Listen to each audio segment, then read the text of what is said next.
எல்லோருக்கும் வணக்கம். அடடா, ஓடும் புலியை பாயும் புலியை தடுத்து நிறுத்திட்டாங்களே நண்பர்களே. திங்கட்கிழமை அன்னைக்கு அதுவுமா இந்த கும்பாக்கரடை கொண்டு வந்து கண்ணு முன்னாடி நிறுத்தியிருக்காங்க. 84 பாயிண்ட் டவுன். சில நாட்களாகவே கடந்த ஒரு மாதமாகவே தொடர்ந்து ஏறி கொண்டு வந்துட்டு இருந்த மார்க்கெட் இந்த வாரத்தில் நல்லபடியாக தொடங்கும். எப்படி போன வாரத்தில் 500 பாயிண்ட்டுக்கு மேலே ஏறிச்சோ அந்த மாதிரி இந்த வாரத்தில் ஏறும் நினச்சிக்கிட்டு இருந்தா முதல் நாளே இறங்கியிருக்கு. இந்த சமயத்தில் பெரும்பாலும் லாஸ் பண்ணுறதுக்கு என்ன காரணம் அப்படின்னா, சாஃப்ட்வேர் சிஸ்டத்தை யூஸ் பண்ணி தான் பெரிய ஆளுக எல்லாருமே அவங்களுடைய போர்ட்ஃபோலியோ மெயின்டைன் பண்ணிக்கிட்டு இருக்காங்க. ஆனால் நம்ம ரீட்டைலர்ஸ் விற்க வேண்டிய இடத்துல போய் வாங்கிடுறோம், வாங்க வேண்டிய இடத்துல போய் வித்துடுறோம். இப்போ ஷேர்ஸ் உச்சத்தில் இருக்கும்போது பெரிய ஆளுங்க வச்சிருக்கக்கூடிய சாஃப்ட்வேர் சிஸ்டம்ஸ் வாங்க சொல்லும் நினைக்கிறீங்களா, நீங்க விற்க சொல்லும்னு நீங்க நினைக்கிறீங்களா? நீங்க உங்க மீடியாக்கள்ல எல்லாமே சொல்லுவாங்க, ஏறிக்கொண்டு இருக்கக்கூடிய பங்குல தான் வாங்கணும்னு உங்ககிட்ட எல்லாமே சொல்லிக்கிட்டு இருப்பாங்க. ஆனா அவங்களுடைய சாஃப்ட்வேர் சிஸ்டம் ஏறிக்கொண்டு மேலே வந்த பங்குகளை வாங்குன்னு நினைக்கிறீங்களா, விற்குன்னு நினைக்கிறீங்களா? அவன் ரெடியூஸ் பண்ணுவான். ஸோ அவன் வாங்கறதுக்கு முன்னாடியே 3 ஷேர் ஒரு 33.3% வாங்கணும்னு முடிவு பண்ணி வாங்கியிருப்பான். அந்த பங்குகள் மேல் நோக்கி வந்திருக்கும் பொழுது இந்த பர்சன்டேஜில் ஏதாவது ஒன்று மாறுதுன்னு வச்சிங்களேன், திடீர்னு 100 ரூபா பங்கு 200 ரூபா வந்துடுச்சுன்னா அவன் அந்த இடத்துல போய் வாங்குறானா?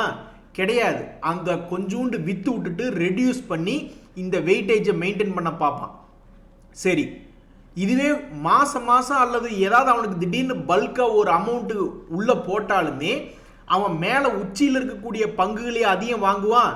கிடையாது. இந்த வெயிட்டேஜ் படி எது கம்மியாக இருக்கோ கீழே கிடக்கோ அந்த பங்கை வாங்கி கரெக்டாக வெயிட்டேஜ் மெயின்டைன் பண்ணுற மாதிரி பண்ணிட்டு தான் பண்ணுவான். அப்போ அவன் அந்த மாதிரி பண்ணும்போது ரீட்டைலர் மட்டும் ஏன் போய் உச்சியில் போய் வாங்கணும்?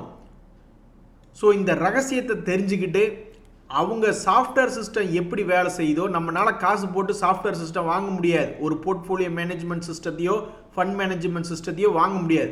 ஆனால் அந்த கான்செப்டை தெரிஞ்சுக்கிட்டு மேன்யூலாக பண்ணிட்டு போக வேண்டியது தானே நண்பர்களே. இன்னைக்கு மிக முக்கியமான தகவல்கள் 3 இருக்கு. அதில் ஒன்று இப்போ, நடுவில் ஒன்று, கடைசியில் ஒன்று அப்படின்றது பார்க்கலாம். மிகப்பெரிய தகவல் என்ன அப்படின்னு பார்த்தோம்னா, ரயில்வே துறை ஏதாவது மீண்டு வருமா? இன்னைக்கு மார்க்கெட்டே இறங்கி கிடக்கு. ஆனால் இந்த டிட்டாகர் ரயில் சிஸ்டம்ஸ் மற்றும் ஐஆர்எஃப்சி போன்ற ரயில்வே துறை பங்குகள் பாசிட்டிவ் மொமெண்டம்ல இருக்கான். இதுக்கு மிக முக்கியமான காரணம், டிட்டாகருக்கு ஒரு 430 கோடி ஆர்டர் கிடைச்சிருக்கு அப்படின்ற ஒரு தகவலும், சமீபத்தில் அவன் வீழ்ச்சி அடையவே இல்லை, தொடர்ந்து வீழ்ச்சி அடைந்து கொண்டே வந்த பங்கு தான் இந்த டிட்டாகர் ரயில் சிஸ்டம்ஸ். ஆனா இப்ப சமீபத்தில் சில நாட்களா பார்த்தீங்கன்னு வச்சுக்கோங்களேன், அந்த வீழ்ச்சியை நிறுத்திக்கிட்டு ஒரு மாசமாக மார்க்கெட்டினுடைய சப்போர்ட்னால புது வீழ்ச்சி அடையாம மேல் நோக்கி வரலாமா வேண்டாமான்னு யோசிச்சுட்டு இருக்கான்.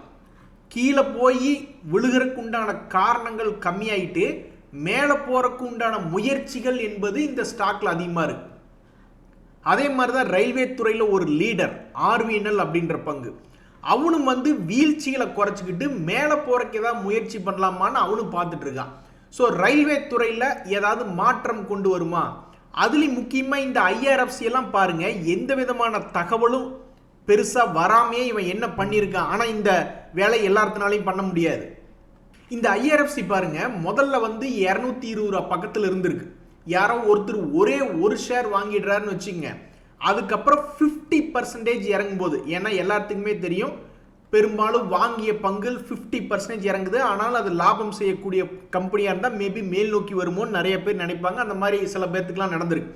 அப்போ சில பேர் என்ன பண்ணுவாங்க, சரி இங்கே ஒரு ஷேர் வாங்கிட்டோம், 50% இறங்கி போச்சு, ஒரு 2 ஷேர் வாங்குவோம் அப்படின்னு அது 100 ரூபா பக்கத்தில் வரும்போது 2 வாங்கியிருந்தாங்கன்னா மொத்தம் அவங்களுடைய முதலீடு 320 ரூபாய் என்பது. அதுக்கப்புறம் அவன் 50% இறங்கினதுக்கப்புறம் சமீபத்தில் 35% என்பது ஏறி வந்தான். அப்போ அவனுடைய ரேட்டு 150 ரூபா பக்கத்தில் வந்தது. அப்போ 3 ஷேருக்கு என்னாச்சு, 450 ரூபா அப்படின்ற மாதிரி ஆச்சு. 3 ஷேர் 150 ரூபா அப்படிங்கும்போது 450 ரூபா ஆச்சு. அப்போ 320 ரூபாயை விட 450 ரூபா அப்படின்றது 130 ரூபா லாபம் தான் ஒரு ஷேருக்கு. ஆனால் ரயில்வே துறை பங்குகள் வச்சிருக்கிற எல்லாருமே என்ன சொல்றாங்கன்னா, இப்படி எல்லாத்தினாலையும் முடியுமா? ஒரு ஷேரை வாங்கி 50% இறங்கினதுக்கப்புறம் மறுபடியும் 2 ஷேராக வாங்கி ஏவரேஜ் பண்ணி மறுபடி கீழே போயிட்டானே என்ன பண்றது? அதனால எங்களுக்கு அந்த மாதிரி எல்லாம் வேண்டாம். நீ உன்னை நம்பி வாங்கியிருக்க, இந்த பங்கு உச்சத்தில் இருக்கு. ரயில்வே துறை நம்பி ரயில்வே துறை தொடர்ந்து ஏறிக்கிட்டே இருந்தது. சரி ஓகே, ரயில்வே துறை ஏறினதுனால இங்கே என்ட்ரி ஆயிருக்கு அப்படின்னு ஒருத்தர் என்ட்ரி ஆயிருக்காருன்னு வச்சுங்க, ஒரு ட்ரேடர்.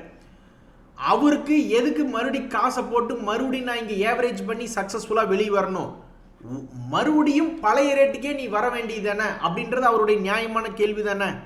ஸோ அந்த மாதிரி 1:2 பண்ணவங்களுக்கெல்லாம் இது மாதிரி ரயில்வே துறை சம்பாரிச்சு கொடுத்துருந்தாலும் எந்த தகவலுமே பெருசாக வரல, எந்த நியூஸும் வரல. அப்படி சம்பாரிச்சு கொடுத்துருந்தாலும் ஒரே ஒரு ஷேர் வாங்கி லாக் ஆனவங்கள, ஒரே ஒரு அட்டம்ப்டில் லாக் ஆனவங்கள நீ எப்போ காப்பாற்றி விடுறதுக்கு வருவ அப்படின்னு இந்த ரயில்வே துறை தான் இப்போ சமீபத்தில் ரொம்பவுமே ஃபோக்கஸில் இருக்குது. நண்பர்களே, இந்த புல்தடிக்கு பைல்வான் மார்க்கெட்லையும் சில பங்குகள் வேகமாக தன் இழந்ததை மீட்டெடுத்திருக்காங்க. ஒரு உதாரணத்துக்கு பார்த்தோம்னா இந்த ஜம்மு அண்ட் காஷ்மீர் பேங்க் அப்படின்றது சமீபத்தில் கீழ் நோக்கி விழுந்தான். பட் 2 days மூவிங் ஆவரேஜில் சப்போர்ட் எடுத்து ஒரு வாரத்துக்குள்ளேயே அவன் திரும்பி ஒரு 10% மேலே ஏறி அவனுடைய பழைய எடுத்த மீட்டெடுத்திருக்கான். இந்த மாதிரி பல பங்குகள் ஏறுமா அப்படின்னு அந்தந்த ஷேரை வச்சிருக்கிறவங்க பார்த்துக்கிட்டு இருக்காங்க. ஒரு உதாரணத்துக்கு யுனைடெட் ப்ரூவரிஸ் லிமிடெட் அப்படின்ற ஒரு பங்கு இருக்கு. அவன் இதுக்கு முன்னாடி 2-3 ரவுண்டு வாங்க எல்லாரும் ஜாலியாக போவோம் அப்படின்னு சொல்லிட்டு அந்த பங்கு ஷேர் ஹோல்டர்ஸை பல ரவுண்டுகள் மேலே கூட்டிகிட்டு போய் சந்தோஷமாக வச்சுக்கிட்டு ஜாலியாக வச்சுட்டு இருந்திருக்கான். அப்படி இருக்கக்கூடிய இந்த யுனைடெட் ப்ரூவரிஸ் அப்படின்ற பங்கு தற்போது ஒரு மிக குறிப்பிட்ட சப்போர்ட் லெவலில் வந்து விழுந்திருக்கு. அப்போ இவன் இன்னொரு ரவுண்டு கூட்டிகிட்டு போவானா என்ன அப்படின்றதுக்காக இந்த பங்கினுடைய ஷேர் ஹோல்டர்ஸ் வெயிட் பண்ணி பார்த்துக்கிட்டு இருக்காங்க. ஜம்மு அண்ட் காஷ்மீர் பேங்க்லாம் வேகமாக பண்ணியிருக்கான், உனக்கு என்னப்பா அப்படின்ற மாதிரி அந்த ஷேர் ஹோல்டர்ஸ் நினைப்பாங்க. பட் இருந்தாலும் மார்க்கெட் எல்லாத்தையுமே செலிப்ரேட் பண்ணுமா அப்படின்னா கிடையாது. ஒரு உதாரணத்துக்கு கீழே இருக்கக்கூடிய பங்குகள் எது முதல்ல போகும் அப்படின்றது யாருக்குமே தெரியாது. இப்போ ஒரு 2 பங்கு பாருங்க, பிஎல்எஸ் இன்டர்நேஷனல் ஒன்று இருக்குது, எல்டிடிஎஸ்னு ஒன்று இருக்குது. இது போன்ற பங்குகள் மார்க்கெட்டில் கொஞ்சம் ஃபேமஸான பங்குகள் தான். ஆனால் 2 பேருமே சமீபத்தினுடைய ஹைலிருந்து பார்க்கும்போது 28% பக்கம் கீழ் நோக்கி கிடக்கிறான். ஸோ இன்வெஸ்டர்களுக்கு ஷாக் கொடுக்கும்படி யார் திரும்பி தன்னுடைய பழைய ஹையை பிடிக்க போவா அப்படின்ற மாதிரி நிறைய பேர் பார்த்துக்கிட்டு இருக்காங்க. இந்த பிஎல்எஸ் இன்டர்நேஷனல் சர்வீசஸ் அப்படின்ற பங்கும் சமீபத்தினுடைய லோவில் தான் இருக்குது. புகழ்பெற்ற எல்என்டி டெக்னாலஜி சர்வீசஸ் அப்படின்ற பங்குமேவும் சமீபத்தில் 28% பக்கம் கீழே இறங்கி லோவில் தான் இருக்கான். எப்போ இது போன்ற பங்குகளில் சந்தோஷம் வந்து சேரும் அப்படின்றதே தெரில. சில பேர்லாம் ஏறிடுறான். இந்த ஜம்மு அண்ட் காஷ்மீர் பேங்க்கில் என்ன நினச்சான்னு தெரில, 10 நாளில் கூட திரும்பி பழைய ஹை வந்து சந்தோஷப்படுத்தினா. இனி இவங்கெல்லாம் எப்போ சந்தோஷம் கொடுத்து எது முதல்ல வருன்றது யாருக்குமே தெரியாது. ஆனால் இது போன்ற தகவல் என்ன சொல்லுது அப்படின்னா, சமீபத்தில் 1 மாதம் லோவில் ட்ரேட் ஆகி கொண்டிருக்கக்கூடிய பங்குகளின் லிஸ்ட் அப்படின்றதான் தகவல் சொல்லுது. ஆனந்த்ராஜ் அப்படின்னு பேர் வச்சுக்கிட்டு ஆனந்தமே இல்லாமல் சமீபத்தில் ஒரு பங்கு இருக்குது அப்படின்னா இந்த ஆனந்த்ராஜ் பங்கு தான். சமீபத்தில் 1000 ரூபாய்கள் பக்கத்தில் இருந்து அவன் பாட்டுக்கு 300 ரூபா வரைக்கும் போயிட்டான். அதுக்கப்புறம் 350 ரேஞ்சிலிருந்து 300கள் 350கள் ரேஞ்சுகளில் இருந்து இப்போ 560ன்னு வந்துட்டு சமீபத்தில் தான் 2 days மூவிங் ஆவரேஜ் தாண்டி ஒரு நல்ல மொமெண்டம் அப்படின்ற மாதிரி காமிச்சிக்கிட்டு இருந்தான்.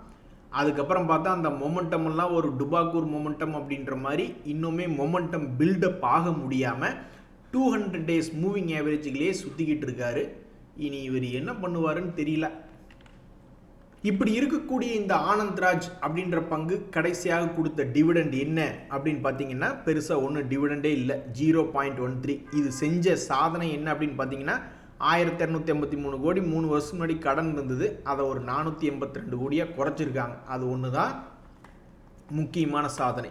அதே சமயம் சமீபத்தினுடைய குவார்ட்டரில் பெரிய அளவில் ஒன்றும் சாதனை பண்ணல. அவன் எப்பவும் செய்யக்கூடிய அந்த 100 கோடி லாபத்தை தான் தொடர்ந்து பண்ணிக்கிட்டு இருந்திருக்கான். இப்படி இருக்கக்கூடிய நிலைமையில் ஆனந்தம் வருமா இல்லை இன்னொரு வாய்ப்பாக பழையபடி ஒரு 300 ரூபாய் பக்கத்தில் போகுமா அப்படின்ற மாதிரி நிறைய பேர் காத்துக்கிட்டு இருக்காங்க. மேலே ஏறினாலும் சந்தோஷம், கீழே வந்தாலும் சந்தோஷம், ஏன்னா தற்போதைக்கு லாபம் செய்யக்கூடிய கம்பெனியாக இருக்கே அப்படின்ற மாதிரி நிறைய பேர் இந்த ஆனந்த்ராஜ் ஷேரை பார்த்துக்கிட்டு இருக்காங்க. இன்னும் ஒரு கடனை குறைத்த கம்பெனி ஒன்று இருக்குது, அதாவது ஹிமாந்திரி ஸ்பெஷலிஸ்டி கெமிக்கல் அப்படின்ற ஒரு பங்குமே இதுக்கு முன்னாடி 587 கோடி கடன் அப்படின்றது வச்சுருந்தாங்க, இப்போ 313 கோடி அப்படின்றது. ஸோ இவங்களுடைய பிஇஜி ரேஷியோ என்பது கொஞ்சம் அதிகமாக இருக்குது. அதாவது வேல்யூவேஷன் கான்செப்டில் நிறைய பேர் என்ன நினைக்கிறாங்கன்னா, நீ சம்பாரிச்செல்லாம் கொடுக்குற, ஆனால் அதுக்கு தகுந்த மாதிரி ஷேரினுடைய விலை ஒரு 300 ரூபா 350 ரூபா இருந்தால் பரவாயில்ல ஆனால் 500 ரூபா இருக்கே அப்படின்னு சில பேர் யோசிக்கிறவங்க இருப்பாங்க. அந்த வகையில் சமீபத்தினுடைய குவார்ட்டர்லி ரிசல்ட்டில் பெரிய growth என்பது காமிக்கல. ஏங்க வெறும் 30 கோடி 40 கோடி பண்ணிக்கிட்டு இருந்தவன் 100 கோடி தாண்டி 140 கோடின்லாம் இதுக்கு முன்னாடியே வந்துட்டான், 2-3 குவார்ட்டருக்கு முன்னாடியே. அப்படி வந்தவன் இப்போ என்ன பண்ணியிருக்கணும், ஒரு 200 கோடி 250 கோடின்னு வளர்ச்சி அடைஞ்சு காமிச்சிருந்தா ஒரு அருமையான ப்ராஃபிட் எர்னிங்ஸ் growth என்பது இருந்திருக்கும். பட்டு கடந்த 2-3 குவார்ட்டர்களாக கொஞ்சம் ஃப்ளாட்டான ரிப்போர்ட் அப்படின்னு கொடுத்துட்டதுனால தான் இந்த பங்கு தற்போது டபக்குன்னு மேல் நோக்கி ஏற முடியல.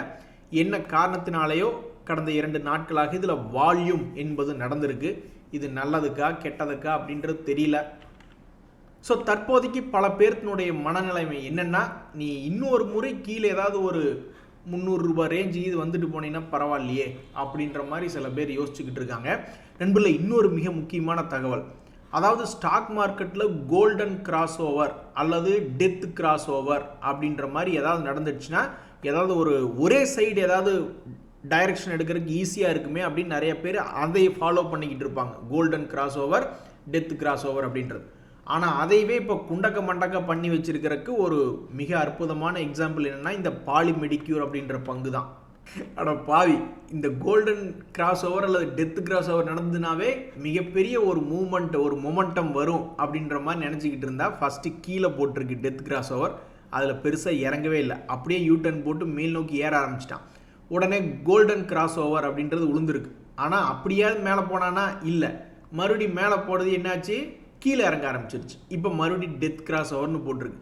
ஆக மொத்தம் ஒரு உருப்படி இல்லாத 3 தடவை இண்டிகேட்டர் காட்டுதா என்ன அப்படின்றது தெரில.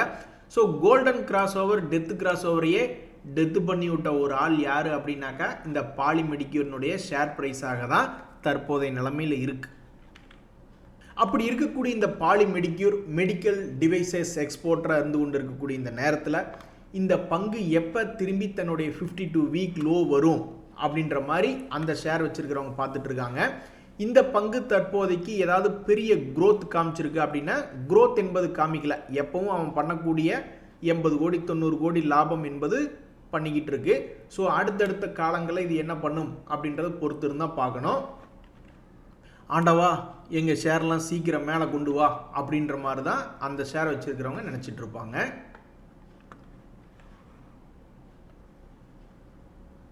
நண்பர்களே, இன்னைக்கு மிக முக்கியமான 2வது தகவலுக்கு வந்துட்டோம். அதாவது திடீர்னு ஃபார்மா செக்டர் எல்லாமே ஒரு ஃபோக்கஸில் வந்திருக்கு. என்ன காரணம்னா, இந்த டொரண்ட் ஃபார்மா அப்படின்றவங்க ஜேபி கெமிக்கல்ஸ் அப்படின்ற கம்பெனியை 11,917 கோடிக்கு குறிப்பிட்ட ஸ்டேக் அக்வசிஷன் பண்ணுறாங்க அப்படின்ற ஒரு தகவல் வந்த உடனே ஃபார்மா செக்டரில் திடீர்னு ஒரு கல்யாணத்துக்கு போகும்பொழுது துணைப்பண்ணாகவோ அல்லது சும்மா சாப்பிட்டு தம்பதிகளை வாழ்த்தலான்ட்டு தான் போவாங்க. ஆனால் அவங்க கையில் அந்த மருதாணியை வச்சுக்கிறதும் பயங்கரமான நகைகளை போட்டுக்கிறதுங்கிற மாதிரி இந்த முக்கியமான தகவல் வந்திருக்கக்கூடிய நேரத்தில், இந்த டோரண்ட் ஃபார்மாவில் தகவல் வந்திருக்கக்கூடிய முக்கியமான நேரத்தில் டக்குன்னு இந்த நாட்கோ ஃபார்மா ஒரு 4% ஏறிடுச்சு. அதே மாதிரி இந்த ஏபிஎல் லிமிடெட், ஆனால் அவங்களுக்கு ஒரு நல்ல தகவல் தான், அவங்களுடைய ஒரு ப்ராடக்ட்டுக்கு ஒரு பெரிய மார்க்கெட் வரவேற்பு இருக்குது, அதுக்கு அப்ரூவல் கொடுத்துட்டாங்க யுஎஸ்எஃப்டிஏ அப்படின்ற ஒரு தகவல்னாலையும் ஆக மொத்தம் ஃபார்மா செக்டர் தான் இன்னைக்கு இறங்கி இருக்கக்கூடிய மார்க்கெட்லேயும் ஃபோக்கஸில் இருக்குது. அதுலேயும் மற்றவங்களுக்கு லக் அடிச்சதோ இல்லையோ எங்களுக்கு ஒரு மாதிரி நிம்மதி பெருமூச்சு அப்படின்ற மாதிரி இந்த நாட்கோ ஃபார்மா ரொம்ப நாளாக ஒரு இடத்துல ஆடிக்கிட்டே இருந்தால், மாடிக்கு ஓடி போய் 10 நாள் கழித்து வறண்டு போன செடிக்கு தண்ணி ஊற்றி புழைக்க வச்ச மாதிரி மறுபடியும் ஒரு சிறு நம்பிக்கை, மறுபடியும் தன்னுடைய ஹை 1300 சமீபத்தினுடைய ஹை திரும்பி வருமா வராதா அப்படின்ற ஒரு சிறிய ஆசை இந்த நாட்கோ ஃபார்மா ஷேர் வச்சிருக்கிறவங்களுக்கு இன்னைக்கு வந்திருக்கு. அது மட்டும் இல்லாமல் இந்த டோரண்ட் ஃபார்மா ஜேபி கெமிக்கல் இந்த 2 எந்த இடத்துல இருக்கு, இந்த நிகழ்வை, இந்த அக்வஷன் நிகழ்வை மார்க்கெட் சந்தோஷமா எடுத்துக்குச்சா அப்படின்னு பார்த்தா இல்லை, சந்தோஷமா எடுத்துக்கல. இந்த ஜேபி கெமிக்கல்ஸ் அண்ட் ஃபார்மா ஏப்பா இந்த ஷேரை விற்றீங்க, கம்மு நீங்களே வச்சிருக்க வேண்டியது என்ன அப்படின்ற மாதிரி ஒரு எண்ணத்தில் மார்க்கெட் அதை 7% இறக்கி தான் விட்டுருக்கு. அதே சமயம் டோரண்ட் ஃபார்மாவை இது ஏற்கனவே சந்தோஷமாக இருக்கக்கூடிய பங்கு, சந்தோஷத்துக்கு மேலே அளவு கடந்த சந்தோஷத்துல அவன் போய்கிட்டு இருக்கான். எத்தனை முறை தன்னுடைய ஷேர் ஹோல்டர்ஸை காப்பாற்றி விட்டுருக்கு பாருங்க. எப்போ நினச்சாலும் அடிக்கடி வெளியே போகணுமா தாராளமாக போய்ங்க அப்படின்ற மாதிரி இதுக்கு முன்னாடி ஒரு 3400 வந்தான், மறுபடியும் கீழே விழுந்துட்டு மறுபடியும் மேலே வந்தான், மறுபடியும் கீழே விழுந்துட்டு மறுபடியும் மேலே வந்திருக்கான், மறுபடியும் கீழே விழுந்துட்டு மறுபடியும் மேலே வந்திருக்கான், மறுபடியும் கீழே விழுந்துட்டு மறுபடியும் மேலே, மறுபடியும் கீழே விழுந்துட்டு மறுபடியும் மேலே வந்திருக்கான். ஸோ ஆல்ரெடி அது மிகவும் மகிழ்ச்சியாக இருக்கக்கூடிய இந்த டோரண்ட் ஃபார்மா அப்படின்ற பங்கு இந்த அக்வஷன் தகவல்னால மறுபடியும் 2% மேலே ஏறித்தான் இருக்கு. அதுவும் இல்லாமல் லாங் டேர்மில் இருக்கிறவங்களும் சந்தோஷமாக இருக்காங்களா, இன்னைக்கு மைனஸில் இருந்திருக்கு. அப்போ இன்ட்ராடேல போய் எடுத்தவங்களுக்கும் சந்தோஷம் கொடுத்துருக்கான். சந்தோஷமோ சந்தோஷம். இனி இந்த பங்கு எப்படி இருக்கும்னு தெரிய வரல. கடைசியாக மூன்றாவது மிக முக்கியமான தகவல் என்ன அப்படின்னு பார்த்தீங்கன்னா, இன்னைக்கு மிகப்பெரிய ஒரு கிராஷ். யாருமே எதிர்பார்க்காதபடிக்கு கர்நாடகா பேங்க் 5% கீழே இறங்கி மிகப்பெரிய கிராஷ். அதே மாதிரி இந்த நாராயணா ஹிருதாலயா தூங்கி எந்திரிச்சு விடிஞ்சு வந்து திங்கக்கிழமை அன்னைக்கு பார்த்தா 6% இதுவும் காலி. எப்பா சாமி, உங்களால் எங்களால் போராடி போராடி வாழ முடியல அப்படின்ற மாதிரி ராத்திரி படுக்கும்போது நல்ல அருமையான ஒரு நிகழ்வு. காலையில் எழுந்திரிச்சுன்னு ஒரே துன்பமாக இருந்தால் மனுஷன் எவ்வளோதான் அடி வாங்குறதுன்ற மாதிரி. ஸோ இந்த சமயத்தில் இந்த கர்நாடகா பேங்க் ஏன் இப்படி திடீர்னு இறங்குச்சு அப்படின்னா, யாருமே எதிர்பார்க்கல. அன்எக்ஸ்பெக்டட் ஈவெண்ட் அப்படின்ற மாதிரி அவங்க அந்த கம்பெனியினுடைய சிஇஓவும் ஒரு எக்ஸிக்யூட்டிவ் டைரக்டரும் ரிசைன் பண்ணிட்டாங்க அப்படின்ற ஒரு தகவல் வந்தோடனே அந்த அதிர்ச்சியை தாங்க முடியாமல் இன்றைக்கி மார்க்கெட்டில் இனி புது மேனேஜ்மெண்ட் செட் பண்ணோம், அது எப்படி போகும் அப்படின்ற மாதிரி இன்றைக்கி மார்க்கெட்டில் ஒரு சிறு அதிர்ச்சினால் 5% இறங்கியிருக்கு. ஆனால் இந்த 5% இறங்கினதுனால புது ஆப்பர்ச்சுனிட்டி வருமா, ப்ரீவியஸ் லோ வருமா, 150 ரூபாயில் வந்து உழுகுமான்லாம் நிறைய பேர் பார்த்துருந்தாங்க. அவ்வளவு தூரமெல்லாம் உழுகலை. வெறும் 5% இறங்கி கரெக்டாக 2 days மூவிங் ஆவரேஜில் ட்ரேட் ஆகிக்கிட்டு இருக்கு.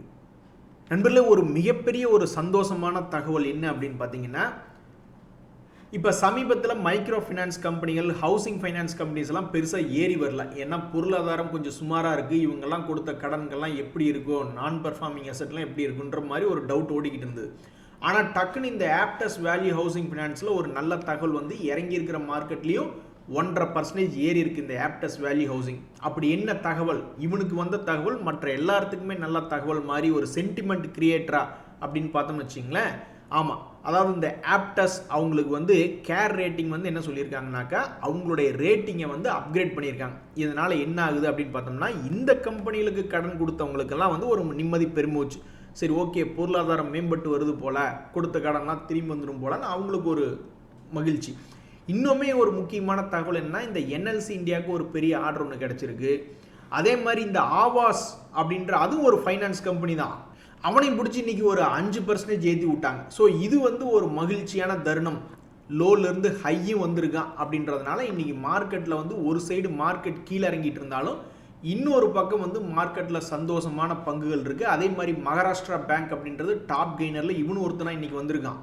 ஆக மொத்தம் இன்னைக்கு மார்க்கெட் வந்து ரொம்பவுமே ஒஸ்டான மார்க்கெட் என்பது கிடையாது. நிறைய பங்குகளுக்கு இந்த இடத்துல சில பங்குகள்லாம் நம்பிக்கை விதைச்சிருக்கான். இன்னும் 2 days மூவிங் ஆவரேஜ் கட் பண்ணி கீழே போகாமல் மேல் நோக்கி போகிற மாதிரி சில பங்குகள் இன்னைக்கு மேல் நோக்கி தான் போயிருக்கு. மொத்த மார்க்கெட்டே ரொம்ப மோசமான மார்க்கெட் அப்படின்றலாம் கிடையாது. திங்கக்கிழமை இன்னைக்கு இப்படி நம்ம 70 பாயிண்ட் நெகட்டிவ் முன்னாடி கண்ணு முழிக்கணும்னு இருக்குது. இனி அது என்ன பண்ணுறதுன்ற மாதிரி ஆகிப்போச்சு. நன்றி, வணக்கம்.